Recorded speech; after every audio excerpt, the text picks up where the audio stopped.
In the lively town of Ajani, the sound of car engines and market chatter filled the air from morning till night. Among the many workers in town, one man quietly went about his business without drawing much attention: Okoro, the local mechanic. Every day before the sun rose too high, he opened his small workshop by the roadside. The building was nothing more than wood, iron sheets, and a few tools, yet it was the place where he found peace. Chike's clothes were always stained with oil. His hands, dark with grease, told stories of hard work and patience. Children often giggled as they ran past him, covering their noses from the smell of engine oil. Adults weren't much kinder. They laughed at him, calling him names like Dirty Man of Ajani or Grease Boy. Some would stop by just to tease him. "Ah, Chike," one man once said laughing, "you'll never be rich fixing these old cars. Go find a better job." But Chike would only smile. "I'm happy doing honest work," he replied softly, never showing anger. No one in Ajani knew his truth. Behind that old workshop and torn shirt was a man of great wealth. In Lagos, far from the noise of Ajani, Chike was the owner of Okoro Motors, one of the biggest car companies in West Africa. But here he chose to live differently. He wanted to see the world from another side, to find love, kindness, and honesty without his money clouding people's eyes. He had grown tired of people who smiled only when they saw his cars, his mansion, or his bank account. He wanted someone who would see his heart instead of his riches. So, he left the city quietly, dressed like an ordinary man, and came to Ajani. The town was small but full of life. There were traders, tailors, barbers, and mechanics like him, though none worked as carefully as he did. He fixed every car as if it belonged to someone he loved. He never cheated customers or charged too much. Some still mocked him, saying, "Poor man, always dirty, always fixing cars that don't even run." But there was one person who never laughed: Amina, a young fruit seller whose stall stood just a few meters from his workshop. She was known for her bright smile and gentle voice. Every morning she greeted him warmly. "Good morning, Chike," she would say. "Good morning, Amina," he replied with a smile. Sometimes she brought him roasted corn or a cup of cold water. When he tried to pay, she always shook her head. "You work too hard, Chike. This is my small gift." Those little acts of kindness meant more to Chike than gold. He often watched her from a distance, admiring how she treated everyone with respect. Whether rich or poor, she spoke kindly to all.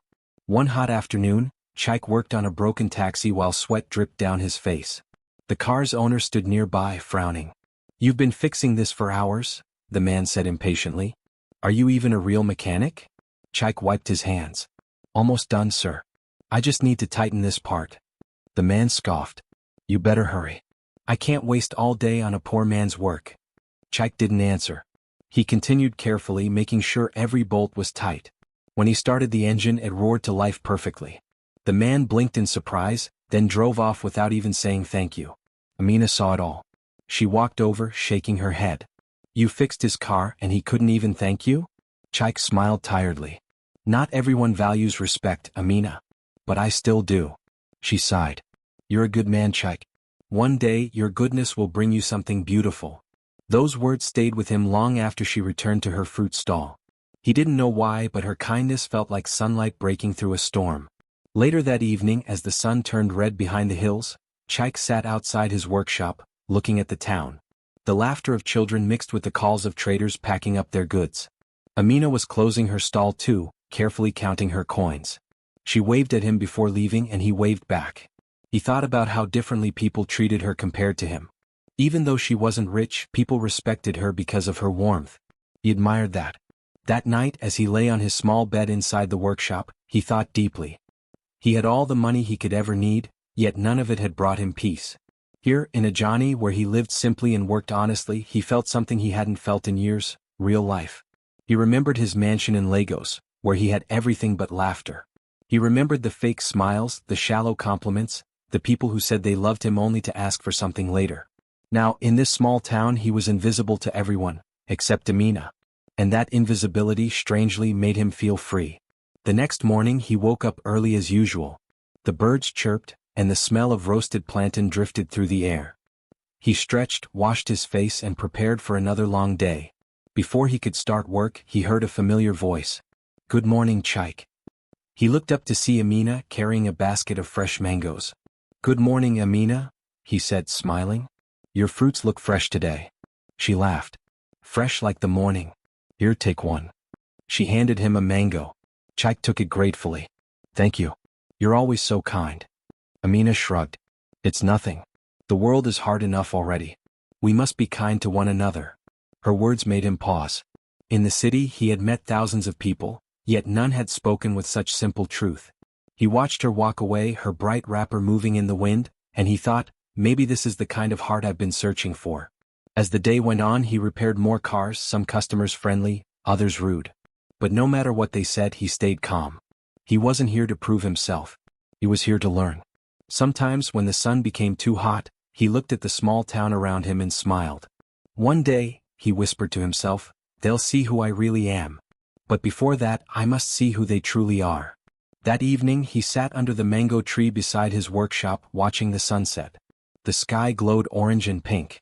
Children played in the distance. He felt a strange sense of peace. Amina passed by again carrying her empty basket. She stopped and smiled.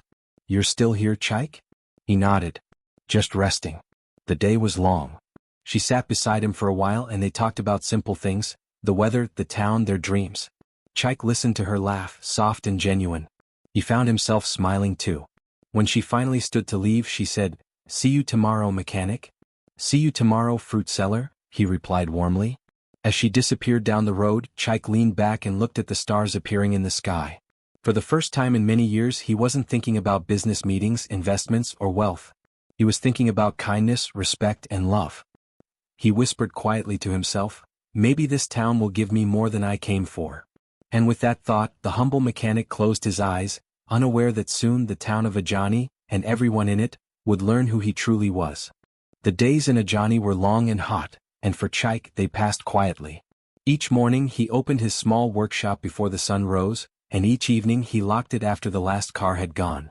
The sound of metal tools, hissing engines, and the smell of oil filled his life. To many he was just another struggling mechanic trying to survive. But even though he worked hard and fixed every car with care, people still mocked him. Some customers refused to pay him. They looked at his old clothes and grease-stained hands and thought he was too poor to deserve respect. Why should I pay this man so much? One driver once said loudly, tossing a few coins at him. You're lucky I even let you touch my car. Chaik didn't argue. He picked up the coins quietly and said, Thank you, sir. May your car serve you well. The driver laughed and drove away, his music loud enough to drown out the noise of the market. Chaik sighed and turned back to his tools. He was used to insults. He had heard them all, dirty mechanic, poor man, waste of time. But he never let their words break his spirit. Deep down he knew who he was and what he had built. He thought of his offices in Lagos, his engineers working on designs, and his name written on the company walls, OK Motors. He smiled slightly. The same people who laughed at him would one day buy his cars, never knowing they came from the poor mechanic of Ajani. That afternoon, as he worked on a customer's old taxi, he heard laughter coming from the street. When he looked up, he saw a group of young men and women in shiny cars. Their vehicles were polished so brightly that the sunlight bounced off the metal. They wore dark glasses and expensive clothes. The cars stopped near his workshop. One of the young men leaned out of the window and shouted, Hey, grease man! Can you even fix a car like this? The others burst into laughter. Chaik looked at them calmly. Every car is just metal and engine, he said gently. It doesn't matter how shiny it looks. That only made them laugh harder. Another man with a gold chain around his neck sneered. Don't fool yourself, old man. You'll never even touch a car like this. You belong under those broken ones. Their laughter echoed down the street. Chaik didn't reply. He simply wiped his hands on his rag and went back to work. Ironically, the cars they drove, those shining machines they used to boast and laugh, were built by his own company in Lagos. He recognized the model numbers, the design, even the logo hidden under the sticker. OK Motors. His brand. His work. His success. But he stayed silent. This wasn't the time to reveal himself. He had come to Ajani for a reason, to test hearts, not to show power. As the cars drove away, the air was filled with their loud music and laughter. Chaik shook his head and returned to his tools. He didn't notice Amina standing nearby watching everything. She had seen the way the rich youths mocked him. Her heart ached for him. She wiped her hands on her wrapper and walked over. Chaik, she said softly, don't mind them. Their pride will one day humble them. Chaik looked up, a small smile forming on his face. It's fine, Amina. The world is full of noise, but truth doesn't shout. It just stands quietly until the time is right. Amina looked at him closely. His words, so calm and wise, made her wonder. There was something different about this man. He didn't act like other poor workers she knew.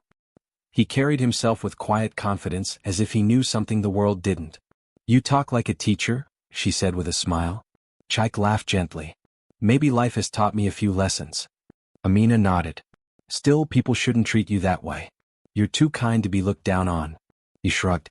"I've learned that kindness is more valuable than respect that comes from fear or money. Someday they'll understand that too." The rest of the day passed slowly. Customers came and went, some kind, some rude. Chaik worked with the same care for everyone. Even when a man tried to cheat him out of his payment, he didn't argue. He simply said, "It's okay, sir. May your car never break down again." That evening, as the sun dipped low, Amina brought him some roasted corn and a small bottle of water. "You haven't eaten all day," she said, handing it to him. He smiled warmly. "You always take care of me, Amina. You're too good." She laughed lightly. "Someone has to remind you to eat. You'd work until midnight if no one stopped you." Chaik laughed softly. "Maybe you're right." He bit into the corn and said, "You know, Amina, sometimes I think you see things others don't." She tilted her head. "What do you mean?" He looked at her gently. "You see people's hearts, not their clothes. That's rare." Amina smiled shyly and looked away. "Maybe it's because I know what it means to be judged. People used to laugh at me too when I started selling fruits. But I told myself that dignity isn't about money, it's about how you treat others." Chaik nodded slowly. "That's true. And you live it." They sat in silence for a while, watching the sunset. The golden light touched their faces, and for a moment Chaik felt peace again. He realized that every word Amina spoke came from sincerity. There was no greed, no fake smile, just honesty. Later that night, as he cleaned his tools and prepared to rest, Chaik thought about the people of Ajani. Many of them only saw wealth as a sign of importance. They didn't realize that a man's worth could be hidden behind simple clothes and calloused hands. He remembered the laughter of the rich youths and the pride in their eyes. He wasn't angry at them. Instead, he felt pity. Life had a way of teaching lessons no school could offer. He whispered to himself, "Money can buy cars but not wisdom. It can buy attention but not love." Outside, the crickets sang, and the wind carried the faint sound of drums from a nearby compound. The night felt peaceful, and yet, deep inside, Chaik knew something was changing. The next day, the same group of rich youths passed by again. One of their cars broke down a few meters from his workshop. Steam rose from the hood. They stepped out, confused and annoyed. "Of all places," one of them groaned. "Now we're stuck in front of this dirty mechanic." Amina, who was nearby, looked at them and smiled to herself. She knew what was coming. Chaik stood up calmly, walked toward them and said, "May I help you?" The young men exchanged glances, still arrogant. "You? What do you know about cars like this?" One of them sneered. Chaik didn't argue.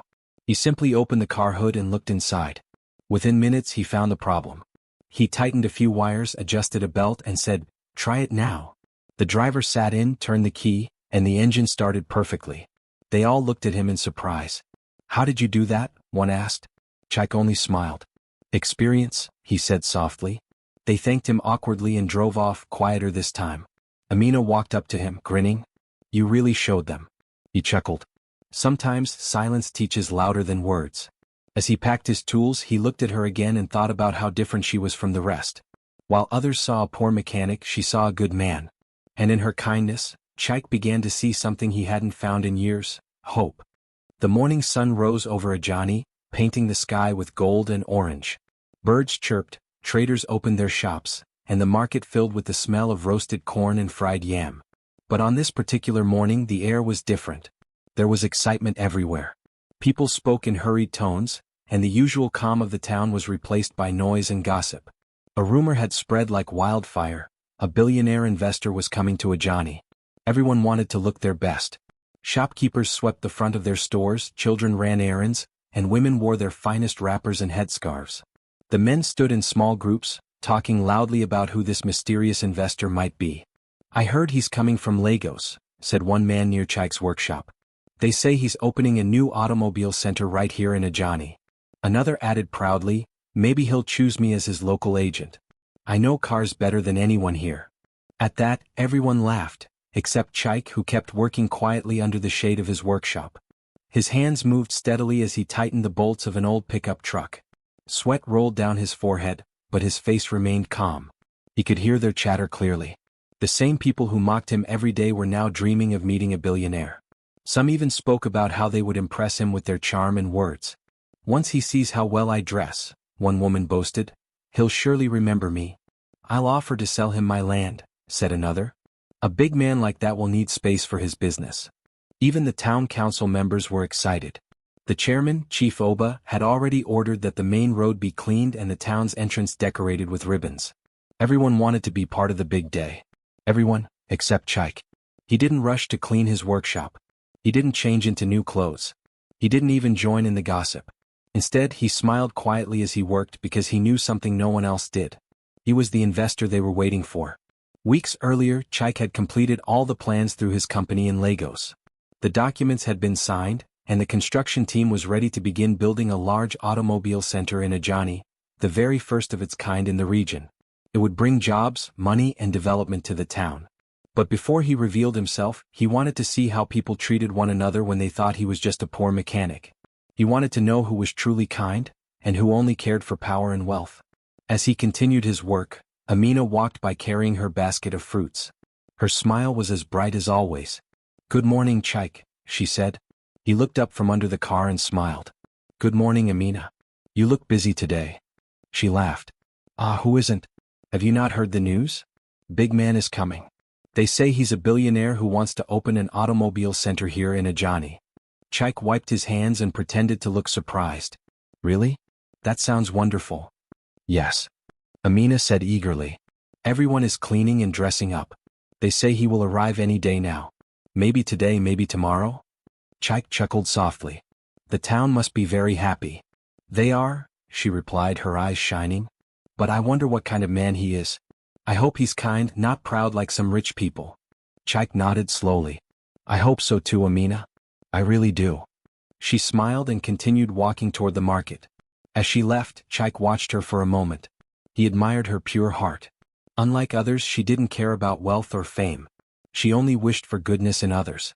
That afternoon, the town grew busier. Even the young men who had once laughed at Chaik washed their shiny cars and lined them by the roadside. They wanted to show off when the investor arrived. Some even came near Chaik's workshop, laughing as usual but now trying to act friendly. "Hey Chaik," one of them called out. "You should clean up your place too. The big man will pass by soon. You don't want him thinking you're lazy." Chaik smiled faintly.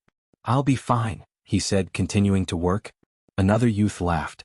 "Ah, look at him. He doesn't even care. Maybe he doesn't know who's coming." They laughed again and drove off, their engines roaring. Chaik shook his head. He was used to their noise.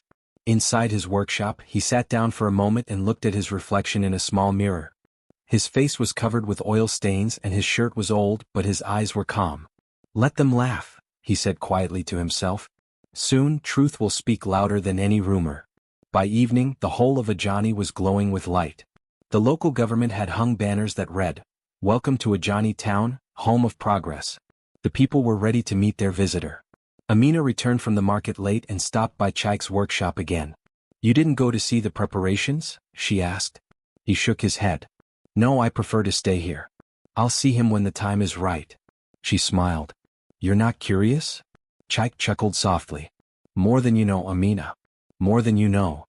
Amina laughed at his words, not knowing their hidden meaning. She waved goodbye and went home, while Chaik sat quietly under the dim light of his workshop. He thought about the next day. It would be the day of the official visit. The governor's representative, the town leaders, and all the people of Ajani would gather to welcome the mysterious billionaire. And when he stepped out of his car wearing his suit, they would all realize who he really was. The thought made him smile, but not with pride. He wasn't looking for revenge or praise. He simply wanted them to learn something valuable, that dignity does not wear fancy clothes and humility is the true sign of greatness. That night he barely slept. Memories of his journey filled his mind. The early days of building his company, the struggles, the betrayal of friends who cared only for his money, and the loneliness that followed. It was that pain that had brought him here, to find something real. By dawn, the town was awake again. Music played, drums beat, and people danced in excitement. The investor was coming. Everyone wanted to be seen, everyone wanted to be chosen. Chaik got ready quietly, washing the grease from his hands and face. He put on a clean shirt, simple but neat. He looked at himself in the mirror again and whispered, "It's time." Outside, the sound of cars could already be heard from a distance. The people of Ajani rushed to the main road, waving flags and cheering. Chaik stood beside his workshop watching the crowd gather. He could see Amina in the distance, smiling and clapping like everyone else. Her joy made him smile too. He took a deep breath. In a few minutes the truth would unfold. As the first convoy of black SUVs turned into Ajani, people screamed with excitement. Dust rose from the road as the cars slowed to a stop near the market square. Chaik stayed where he was, his heart calm. The time had come for Ajani to meet their mysterious billionaire. And as the doors of the cars opened, the truth of the quiet mechanic was about to change everything. The afternoon sun burned brightly over Ajani as the town gathered near the main market. Colorful ribbons hung from trees, and the sound of drums echoed across the streets. Everyone stood waiting, eyes fixed on the dusty road that led into town. Traders had left their stalls, children climbed trees for a better view, and the elders sat proudly in front, dressed in their best traditional clothes. "The billionaire is coming," someone shouted. The crowd cheered. Moments later, the deep rumble of engines filled the air. A line of black SUVs appeared in the distance, gliding toward the market like shadows of power. Dust swirled behind them as people screamed with excitement. "He's here! He's here!" voices shouted from every corner. The cars rolled to a slow stop in the middle of the square. Security men stepped out first, dressed in black suits and dark glasses. They looked around, keeping order. The crowd whispered in awe, craning their necks to see the important guest. Then from the lead car, a door opened slowly. All eyes turned. The drumming stopped. Even the birds seemed to pause mid-flight. And when the man stepped out, a wave of shock spread through the crowd. It was Chaik. The same Chaik they had mocked and called the dirty mechanic. But this time he was different. Gone were his old, grease-stained clothes. He now wore a fine dark blue suit that fit him perfectly. His shoes shone in the sunlight, his hair neatly trimmed, and his wristwatch gleamed like silver. His face, calm and confident, carried a quiet strength that silenced the crowd. For a long moment no one spoke. People blinked, unsure if their eyes were deceiving them. "Is that the mechanic?" someone whispered. Another gasped. "It can't be. He used to fix my car." The town chairman, Chief Oba, stood frozen, mouth open. Even the rich youths who had mocked Chaik only days ago stared in disbelief. One of them muttered, "This must be a joke." But it wasn't. Chaik looked around at the faces, some shocked, some ashamed, some curious. Then he smiled gently and stepped forward. The crowd parted for him as he made his way to the center of the square. He took the microphone from one of the officials, his voice calm and steady. "My name," he began, "is Mr. Chaik Okoro, founder of Okoro Motors." A gasp ran through the crowd. People exchanged looks. Some even covered their mouths in disbelief. "I am the man you have been waiting for," he continued. "The investor who came to build the automobile center here in Ajani." The silence deepened. "But before I came here as a businessman," he said, his eyes scanning the faces before him, "I came here as a simple mechanic. I wanted to see how people treat those who have little. I wanted to know what kindness still lives in the hearts of men and women." Murmurs spread through the crowd. The same traders who used to laugh at him now looked down, ashamed. Some began to whisper apologies under their breath. The youths who had mocked him stood at the back, unable to meet his gaze. "I came to learn," Chaik said softly, "and I did learn. I saw laughter, some good, some cruel. I saw greed, pride, and judgment. But I also saw something beautiful." He paused, his eyes finding Amina among the crowd. She stood near her fruit stall, her hands trembling, tears shining in her eyes. "I saw kindness," Chaik said, his voice warm. "I saw a heart that cared without expecting anything in return." Amina covered her mouth, her tears flowing freely now. He smiled gently. "Miss Amina, you showed me that not all hearts are cold. When others laughed, you gave me food and respect. You spoke with love, not pride. And for that, I am deeply grateful." The people turned to look at Amina. She lowered her head shyly, her cheeks wet with tears. Chaik continued, "To the rest of you, I hold no anger. Life teaches us through moments like these. You judged me by my clothes and hands, not by my character. But perhaps now you will see that a person's worth cannot be measured by appearance." There was silence again, deep, heavy silence. Even the wind seemed to stop blowing. The town chairman finally stepped forward, his face pale. "Mr. Okoro, we didn't know. Please forgive us." Chaik nodded calmly. "Forgiveness is not mine alone to give. It belongs to anyone willing to learn. The chairman bowed slightly. We are deeply sorry. Around him, people murmured apologies. Some of those who had cheated him now wept openly. One man dropped to his knees, crying, I refused to pay you that day. I called you poor. Forgive me, sir. Chaik raised a hand. Please stand. What's done is done. Let today be the day we start anew. The crowd clapped softly, then louder, until the sound filled the market. Reporters, who had followed the convoy, began snapping photos and recording videos. The story of the mechanic billionaire would soon spread beyond Ajani. But for Chaik, the cameras didn't matter. What mattered was the lesson. He turned to Amina again. Amina, he said with a kind smile, you once told me that kindness brings blessings. You were right. Because of you, I found hope again. She smiled through her tears. And you taught me that humility is the truest form of strength. The two shared a quiet moment, one that everyone around felt deep inside. Then Chaik turned back to the crowd. Today I will still open the automobile center here in Ajani. It will bring jobs and opportunity for all. But I hope this town will remember something greater than business. Remember this, treat every person with respect, whether rich or poor, because you never know who they truly are. His words hung in the air like the sound of truth itself. The people began cheering again, louder this time, not for his wealth, but for the man he was. Children ran to wave at him, women sang songs of joy, and even the proud youths bowed their heads in respect. Amina stepped forward, holding her basket of fruits. Please, she said softly, take this as a gift. It's all I can offer. Chaik smiled, accepting the mango from her hand. This means more to me than gold, he said sincerely. The crowd watched, touched by the moment. Some began clapping again while others wiped their eyes. That evening, as the sun began to set over Ajani, the music started again. But this time it wasn't for show. It was real celebration, full of laughter and unity. People who had once mocked Chaik now helped him organize the event. The whole town danced as if washed clean by truth. And as Chaik looked around, he saw joy in every corner. He knew the town would never be the same again. He turned to Amina, who stood beside him with a gentle smile. You believed in me when no one else did, he said. Thank you. She shook her head.